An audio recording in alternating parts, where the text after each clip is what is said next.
25º domingo del tiempo ordinario encontramos a Jesús de camino a Cafarnaúm por última vez en su vida, hablando en secreto con sus apóstoles, dándoles una enseñanza muy importante. Después se entera que están discutiendo, los cuestiona y cuando se entera de qué discuten, trae un niño en medio de ellos y les da con él un ejemplo de una enseñanza también muy importante. ¿Cuáles son estas enseñanzas que Jesús discute en secreto con sus apóstoles? Quédate con nosotros porque vamos a hacer un análisis bíblico del Evangelio que leemos en la Santa Misa. Hay mucho que aprender y mucho que reflexionar.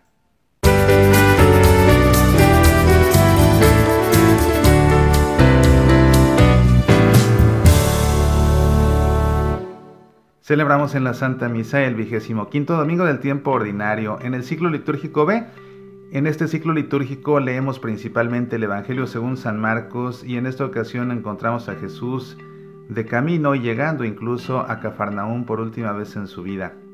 Vamos a leer el Evangelio, después hacemos un análisis bíblico y terminamos con un momento de oración como siempre hacemos en nuestro programa. Te invito a que nos pongamos pues en presencia del Padre y del Hijo y del Espíritu Santo. Amén. El Evangelio nos narra lo siguiente. En aquel tiempo, Jesús y sus discípulos atravesaron Galilea. No quería que nadie se enterase porque iba instruyendo a sus discípulos. Les decía, el Hijo del Hombre va a ser entregado en manos de los hombres y lo matarán, y después de muerto, a los 3 días resucitará. Pero no entendían lo que les decía y les daba miedo preguntarle. Llegaron a Cafarnaúm y una vez en casa les preguntó, ¿de qué discutíais por el camino?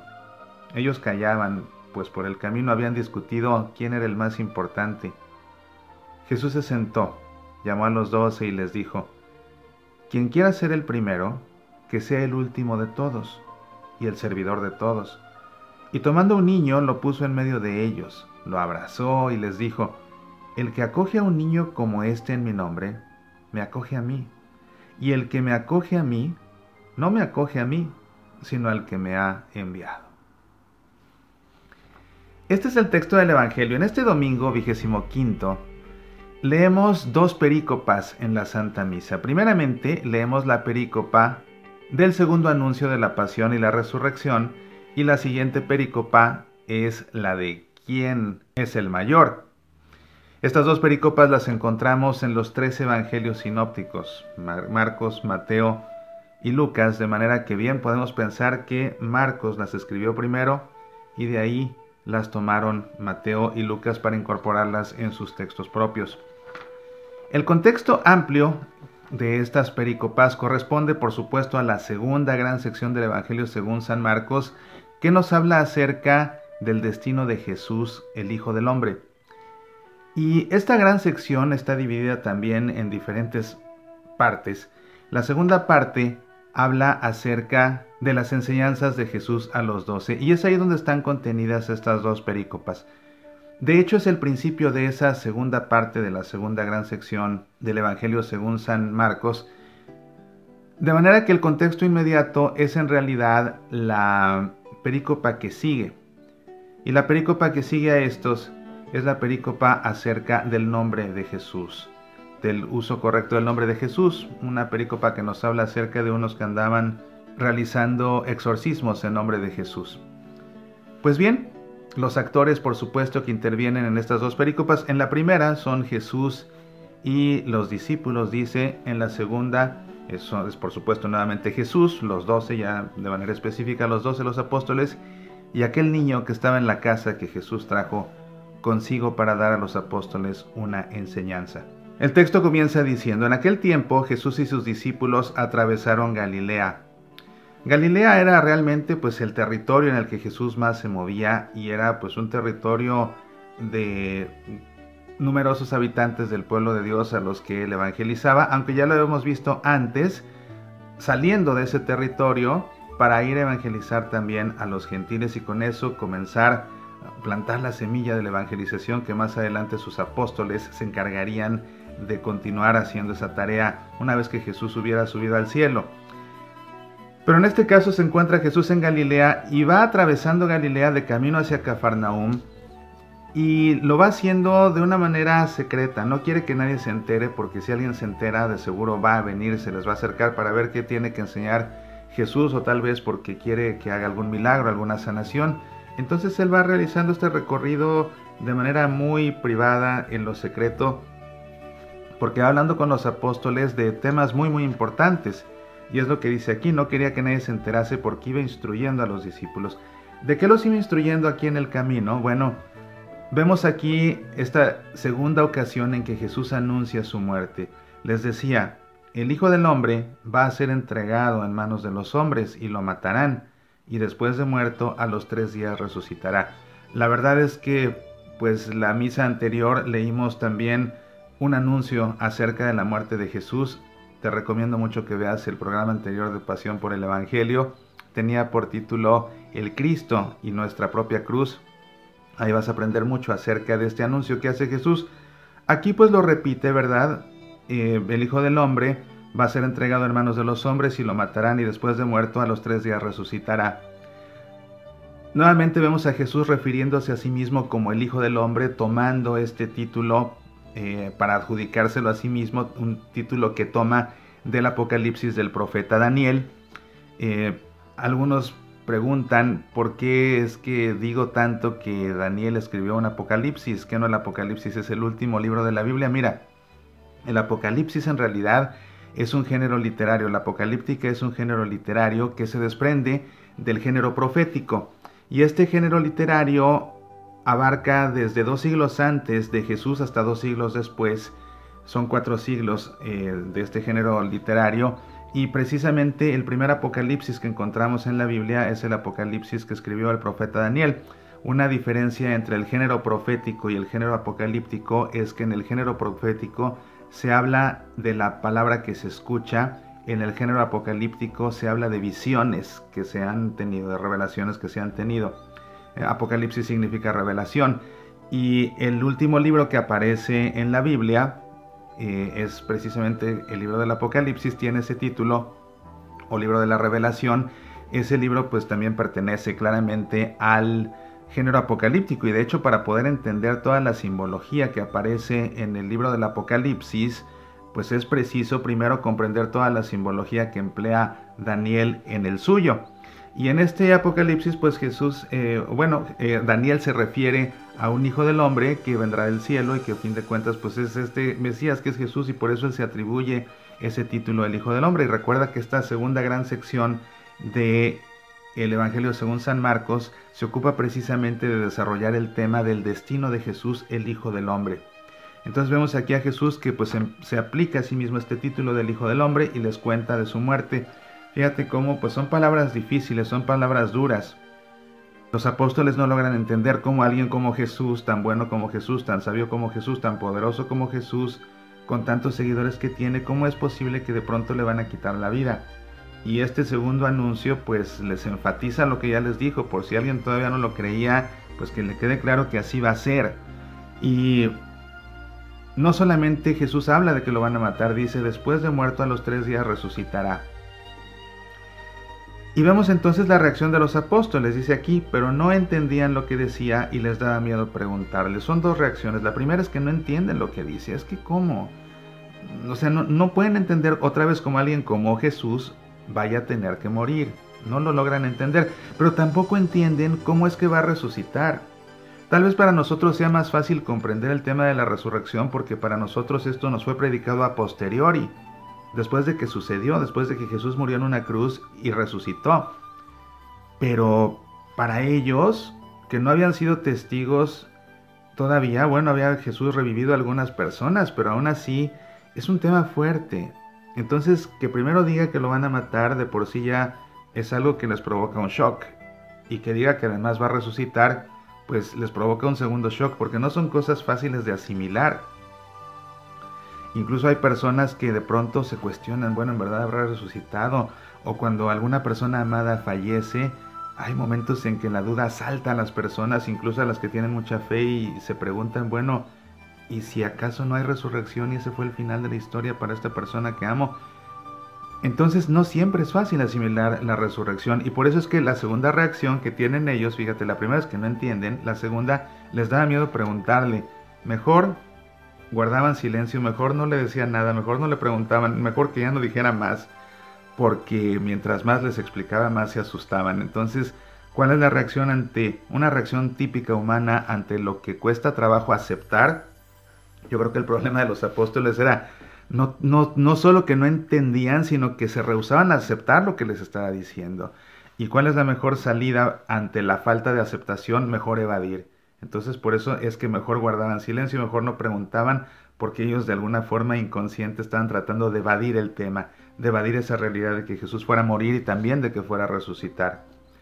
Llegaron finalmente a Cafarnaúm. Recuerda que Cafarnaúm era la base de operaciones de Jesús. Realmente se puede decir que ahí es donde él vivía. Es donde él vivía a lo largo de su ministerio, a lo largo de su vida pública. Y vemos ciertamente como aquí después dice, llegaron a Cafarnaúm y una vez en casa, está ahí donde él vivía. Y sabes que esta llegada a Cafarnaúm es muy importante porque es la última vez que Jesús llega a Cafarnaúm en su vida. Después de lo que sucede aquí en Cafarnaúm, Jesús deja para siempre esa tierra y se dirige de manera definitiva a Jerusalén, donde va a entregarse para morir por nosotros. Entonces esta última ida a casa, pues seguramente que para Jesús desde un punto de vista emocional, tenía el peso del sabor de la despedida.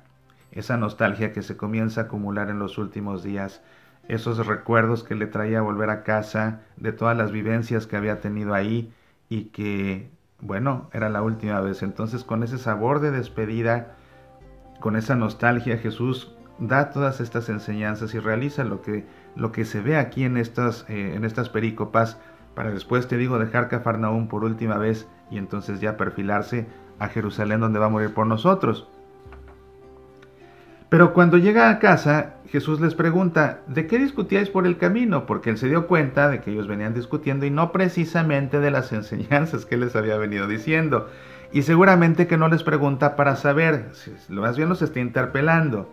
Quiere que él se los diga, porque él los oyó, realmente él oyó de qué estaban hablando. Entonces quiere preguntarles, quiere cuestionarlos, quiere interpelarlos, para que ellos tengan que dar razón de sus disputas que tenían allá, y entonces el poder aprovechar eso para dejarles bien claro el tema sobre el que discutían y para darles también otra enseñanza muy importante. Esta es la segunda perícopa, por supuesto, que aparece en el Evangelio en esta ocasión. Les preguntó de qué discutíais por el camino. Ellos callaban, nuevamente mejor se quedan callados, ¿verdad? Mejor hay que evadir, mejor me hago el loco, el que a mí no me está preguntando nada, mejor me desentiendo. Y dice aquí muy explícito, ellos callaban, pues por el camino habían discutido quién era el más importante. Entonces ni siquiera le contestan a Jesús de qué discutían, ¿ves? Jesús sabía porque los oyó. Entonces Jesús, sabiendo de qué discutían y ante el silencio de ellos, se sienta, dice, Jesús se sentó, llamó a los 12. A ver, se sienta y en el suelo, manda a llamar a los otros, se sientan todos a su derredor. Jesús se sentó, llamó a los 12 y les dijo, quien quiera ser el primero, que sea el último de todos y el servidor de todos. Eso era de lo que ellos discutían. ¿Quién aquí es el más importante? ¿Quién es el primero? ¿Quién es el primero? Significa quién es el jefe, quién es la cabeza de todos nosotros. Obviamente Jesús, pero fuera de Jesús, de nosotros 12, ¿quién es el primero? ¿Quién es el más importante? ¿Quién es el que tiene más autoridad? ¿Quién es el líder? Dirían actualmente. Bueno, pues esa era la disputa y entonces lo que Jesús les contesta es, quien quiera ser el primero, que sea el último y el servidor de todos. Esa no se le esperaba nunca, no se le esperaba nunca. Y les da entonces esta enseñanza inesperada, pero que es una enseñanza fundamental que tiene que ver con el servicio precisamente. El que quiera ser el primero, que sea entonces el último, y ese que sea el último tiene que ser el servidor de todos. ¿Por qué de todos? Porque es el que está hasta el último. Si pusieran la jerarquía, pues el que está hasta arriba, el primero, ese a quien sirve, más bien todos lo sirven a él. Y el que va en segundo lugar, pues ya no es servido por el primero, pero es servido por los que siguen. Y así sucesivamente, de manera que el que quede en último lugar, ese ya no es servido por nadie, ese más bien sirve a todos, ¿te das cuenta? Es la diferencia entre ser el primero y el último. El primero es servido por todos los que vienen detrás, pero el último no es servido por nadie y él tiene que servir a todos. Es la importancia de ser el último, hay que servir a todos. Por eso dice aquí, quien quiera ser el primero, que sea el último de todos y el servidor de todos. Y entonces viene aquí un gesto profético. Lo que hace Jesús con el niño es un gesto profético, porque lo que les quiere enseñar Jesús a través del niño es precisamente a quienes tienen que servir. A quienes tienen que servir, porque les tiene eso que quedar claro. Claro, o sea, si eres el último de todos, tienes que servir a todos, pero eso significa que si están todos, si tú estás al último, no pienses que al que tienes que servir es al que está al primero. No, a los que tienes que servir es realmente a todos, pero empezando por los últimos que van arriba de ti, porque tú eres el último de todos. Y para darles ese ejemplo a través de un gesto profético, Jesús manda a llamar a un niño que andaba allá en la casa, lo trae consigo, porque un niño era el menor de todos. Era el menor de todos, lógicamente no solo por edad, sino que también era el menor de todos por privilegios legales. Siendo un menor, pues no tenía privilegios legales como un adulto. Entonces era realmente alguien muy chico. Bueno, alguien tan chico como ese niño, que es menor en edad, que es menor en categoría por tener menos edad si quieres, que es menor en experiencia, en madurez, en conocimientos, que depende de los adultos y que además no tiene los derechos legales de un adulto. Bueno, alguien tan pequeño como este es al que tienen que servir. ¿Y en qué consiste el gesto profético? En que Jesús no solamente habla, sino que Jesús gesticula para enseñarles esto. Y entonces fíjate, dice, y tomando a un niño, acuérdate, Jesús estaba sentado en el suelo y los demás aquí enfrente de él. Entonces Jesús lo toma de la mano, va pasando por ahí, lo que sea, lo toma de la mano, se lo trae. Esto en la casa, sucede dentro de la casa, ubica esta escena en la casa donde vivía Jesús. Lo acerca. Y entonces fíjate, aquí viene un gesto súper conmovedor, que cuando alguien lo lee de corrido se le pasa desapercibido, pero es importantísimo, porque dice, tomando un niño, lo puso en medio de ellos y lo abrazó.